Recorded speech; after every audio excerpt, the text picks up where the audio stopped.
Social media అంతా ఎక్కడ చూసినా కొబ్బరి బొండలు కత్తి తీసుకురమ్మంటారా, కొబ్బరి బొండలు కత్తి తీసుకురమ్మంటారా అని చెప్పేసి ఇదే గోల అయిపోయింది. మీరు గమ్ముకొనండి రయ్యా, లేనిపోని గోల.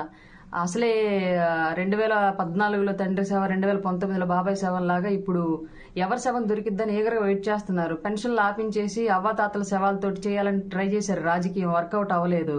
ఇప్పుడు అసలే చేతబడి చేసేవాడికి నల్లకోడి ఎదిరెళ్ళినట్టుగా బలి ఎదిరెళ్ళాడు.